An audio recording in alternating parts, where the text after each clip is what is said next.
but Eagles, Cowboys tomorrow night right here on 97.3 ESPN. Breaking it down for us, of course, from the Inside the Birds podcast, InsideTheBirds.com, and Philly Voice. Geoff Mosher's in the house here on the Sports Bash Live on 97.3 ESPN. Mosh, we got a game tomorrow.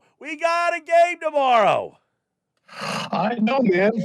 Phillies, Brewers wrapping it up tomorrow in Milwaukee.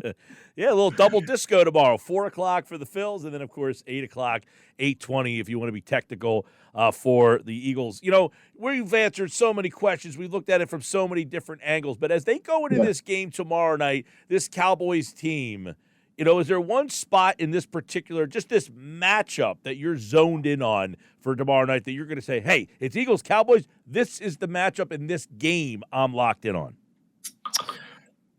Yeah, that's a really good question, Mike. I think the Cowboys have been a one-dimensional passing offense for the last few years, and it's been CeeDee Lamb catching a truckload of passes, occasionally Jake Ferguson. We'll get in there. He was hurt last year. I think this would have been one of those games where – are you able to hear me, by the way? I got you. Yep. Okay, this would have been one of those games where I think Vic Fangio would have said, hey, I got this Quinyon Mitchell guy. I've been training him to work right and left. I can trail him on CeeDee Lamb all game long and just lock down everybody else I'll feel comfortable with, right? Because that's the guy. But now that George Pickens is added to the mix, and he generally lines up in an X position, Pickens does. I mean, he is a typical big-bodied, strong, physical, athletic X receiver like A.J. Brown, just different skill sets, but body type or what they do is play that X spot. So that means Lamb is going to move around, right, to the slot. He's going to play the Z. He's going to move around. And you're not going to probably trail Quinyon Mitchell on him because I don't know if they feel comfortable then flipping Adoree Jackson, whoever, over there on Pickens, right, because he's a pretty good receiver. And Dak loves to throw the ball down the field. So that's sort of the matchup is how do they contend with CeeDee Lamb against their number 2/number 3 corners. Now, Cooper DeJean's a good slot, so you'll feel comfortable there if there have to be some man. But just in general, what is there? I guess we're really gonna find out about that number 2 corner position pretty quickly here because of a guy like CeeDee Lamb. Right. So that's one spot definitely, you know, because you're right. Vic Fangio said Quinyon will move around with receivers, but not particularly this week because they have 2 good receivers. That's one. Now, Jeff McClain tweeted out about a minute ago that Andrew Makuba told him that he practiced full all week, but that Sidney Brown will start at safety. Makuba will likely play some on defense in certain personnel, according to McClain, that Adoree Jackson, to no surprise, will start it outside. But how different are they with Makuba versus Sidney Brown in your mind? They're 2 different players, right? Right, and the player whose skill set Vic prefers is Andrew Makuba. There's no question about it. He has the versatility. He has the understanding of where to be in that defense and how to make plays, which we saw in such a limited dose, right, in that preseason game. And I know some of that is right place, right time, but you have to be there to be in the right place at the right time with the interception, with the fumble recovery. There's no question Andrew Makuba is the guy Vic wants to start. And there's nothing wrong with Sidney Brown in terms of he had his camp. He had a decent camp, did what he was supposed to do, but I just don't see him as the fit that Vic needs. So it wouldn't shock me if you saw Cooper DeJean out there quite a bit at safety, especially in base. And when they go to nickel, maybe you do see Makuba in there ahead of Sidney Brown. We're talking with Geoff Mosher, of course, football at 4 here on the Sports Pass Live, 97.3 ESPN, Eagles and Cowboys, looking at, obviously, those 2 areas. Adoree Jackson, whoever's matched up with him, I would imagine that's one area where Dallas probably has a little bit of advantage. Now the safety spot looks like it's going to be Sidney Brown in that spot. Would you look at those 2 as check Dallas in those areas? Whoever's lined up against Adoree, and then the safety spot up against, usually a running back or a tight end or that 3rd wide receiver. If you're Dallas, are those the 2 areas where you think you can attack? I would imagine if you're Dallas, you probably think this has to be a shootout kind of win. Yeah, I mean, football is a matchups game for sure, but I hate to kind of look at it that way because it's not always one versus. You're not always in man coverage. And in fact, with the Eagles, you're often in zone coverage, right? So Jake Ferguson could catch like 7 or 8 passes tomorrow night. And, if you're watching at home and you don't have the benefit of the all 22 or anything, you're like, oh man, the safeties stink or the linebackers stink. Well, I mean, what if Dak Prescott has 4 seconds to throw the ball? Anybody's going to get open in a zone there. So let's talk about that. Okay, go ahead. I was going to say, let's talk about that. Is it a fait accompli to you that this pass rush is going to be all over Dak Prescott tomorrow night? No. I mean, they should. There are some individual battles. This is where matchups matter that I think they can win. It looks like the left tackle for the Cowboys is going to be able to play, but he didn't have a great rookie season. His name is escaping me. I know it begins Tyler with T. Tyler Guyton, right. They have so many guys, Tylers and they do on their offensive line.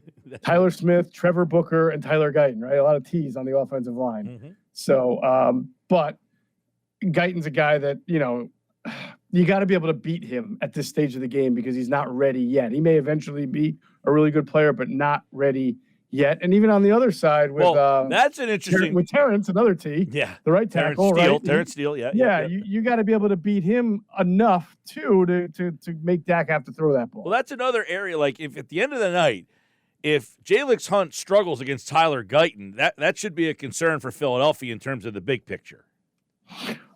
I mean, I never try to put like one game, because there were some games last year where those edges, those young guys, Jalix Hunt was barely playing, and 6 weeks into the season, we were saying, maybe Nolan Smith should be an off-ball linebacker because he really hasn't figured out how to turn speed to power at the edge, and then all of a sudden he comes alive. So you never want to do that on one game. Also, the Cowboys do have with their health and with their weaponry, I expect them to be able to move the ball. They don't have much of a running game, so we'll see how much that impacts them. But they can throw the ball to Lamb, Ferguson, Jadon Blue, the rookie, and they can kind of do what the Commanders did last year. The Commanders had a very good game plan against the Eagles as far as how they wanted to move the ball. They just turned the ball over 3 times in the NFC Championship game. That you don't draw that one up on the playbook, but they know how to attack Vic's zone by going to the flats, going over the middle at times, spacing them out, and just trying to take that 3 to 5 that the Eagles will give you because they're not going to let you beat them deep. The Cowboys have the arsenal to do that. So it'll be a nice little cat and mouse game to see whether Vic feels he has to tighten some things up, if he has to blitz a little more, if he needs to get Campbell out of there and Trotter in there just for a little bit more sound back-end defense. That's all going to be on display. I was going to say, you got Campbell in the pass game, probably like a fish out of water in this situation at this level. And then I was going to kind of get your thoughts on how they're different with Campbell as opposed to Dean, because now Bond's got to play the Mike instead of the Will. That's a little bit of a different situation than the way the setup is last year. So how is that linebacking core different with Dean out and Campbell in? Yeah, I just think it's different from an experience factor more than a matchup factor. I mean, that was Nakobe Dean, year 3, knew exactly where he needed to be, had stayed healthy until he wasn't, and played really well downhill, became a leader, really emerged in Vic's defense. And like you said, Campbell, I don't know that it's fish out of water. It's not like he's not played the position, but he is playing it at the NFL level for the first time, and he's doing it against a team that has some pretty good weapons that can attack the interior in Lamb and Ferguson and whoever else, maybe Schoonmaker will catch a few passes. The running backs will catch a few passes. So that'll be a little bit of a challenge. I think that the Cowboys are going to be able to move the ball on the Eagles defense. They typically do when Dak Prescott is healthy. He's had a pretty good record against the Eagles. I know that doesn't matter because coaches change and personnel changes, but he's a good quarterback and he knows what to do. And if he's protected, he'll know where to go with the football. I'm not saying I think the Cowboys are going to win. I just think that the Cowboys will show you at times that they can move the football. Well, and that's the thing. If Philadelphia is obviously the more talented team here, and Dallas obviously is taking their lumps because of the Parsons thing, so that changes the dynamics for them on defense. But if they are going to win this game, it's a shootout type of game, and they have the weapons to go back and forth, you would think, and score a bunch of points. We've seen them do it with lesser talent. Yeah. I mean, again, the health matters because they have 3 guys who I think that they can rely on to work well with Dak. Obviously, CD, obviously Pickens, and Jake Ferguson. When he's healthy and when Dak's healthy, is sort of an underrated combination. If you go look at when they're both healthy and on the field, Ferguson's a pretty good third target. Almost Goddard-like for them. He's not as good as Goddard, but in fact, like the him way a they lot. use him. But yeah, the way they use him is very similar as that third target, more so than their slot receiver, right? The question you'll have is, can they rely on their offensive line, which is pretty good? We'll see. The left tackle is an issue, but can they manufacture good running yards without much of a running back room? I mean, we'll see if Javonte Williams can make something of this part of his career now. And I know there's high hopes for Jadon Blue, but he was not a workload back at all at Texas. He's kind of a change-up back, and Miles Sanders has not been impactful since he left the Eagles. So you got to have an honest running game to beat the Eagles, and because if you throw the ball too much, you're bound to turn the ball over. By the way, how the Eagles win. Dak Prescott, 13 games against Philadelphia. He has 9-4, 24 touchdowns, 8 interceptions, 3,400 yards, and he's completed 66% of his passes. So when Dak has been healthy, he is generally now. The problem in the matchups has been Dak's healthy, Hurts has not been healthy, or Hurts has been healthy and Dak has not been healthy. They're both going to play. Normally we get Cooper Rush versus Jalen Hurts. You know, it has been the matchup the last couple of years. That's not the case here. And when Dak has played against the Eagles, he has had success. Yeah. Now, the one thing it's interesting, because this is almost like the Jalen Hurts argument, right?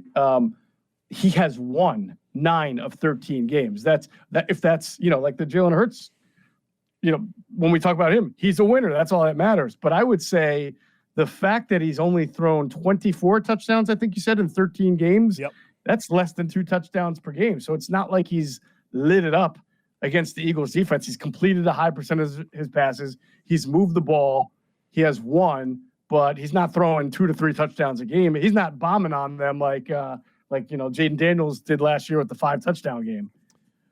No, he hasn't had that.